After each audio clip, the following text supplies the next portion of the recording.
differences between society and the state. What are the differences? Are they the same? Though at times they are used interchangeably. But let's look at the differences. Now, the state has compulsory membership. It is a must. Members can't help being members of the state. But society has voluntary membership. Example, the Red Cross. It's voluntary. You must not be a member.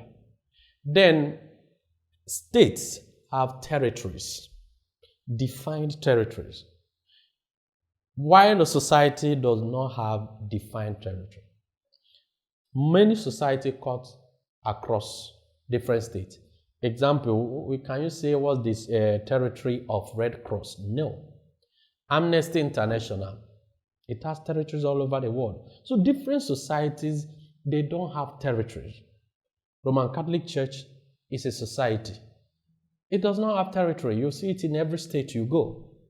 So why states have territories? Now, a state is a political organization, primarily, strictly a political organization. Now, the society is not political. Even some of them are called non-governmental organizations. Now, obedience on the state is achieved through force, because the state has the power of sanction and uses instrument of force where necessary.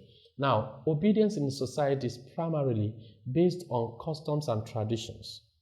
You have to resort to the traditions to enforce obedience. Now, a state is well and always organized.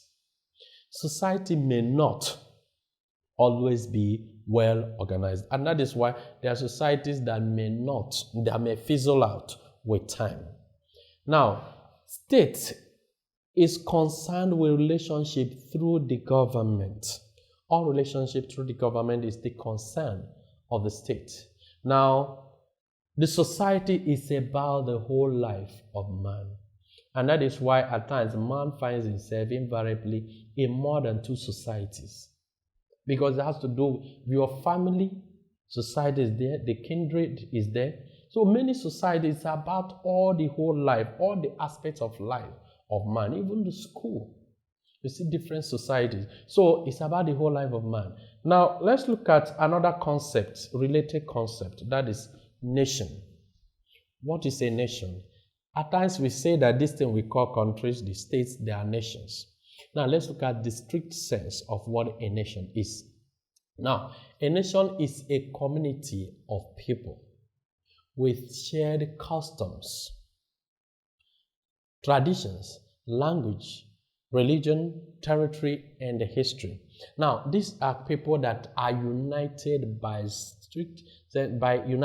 by common customs and traditions. So, in a nation, what you call a nation, you're expected to see that these people have the same traditions and customs. You are expected to see that these people have the same language. They speak the same language.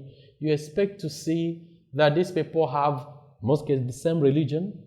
They live in the same territory, and they have the same history. These are the common features of a nation.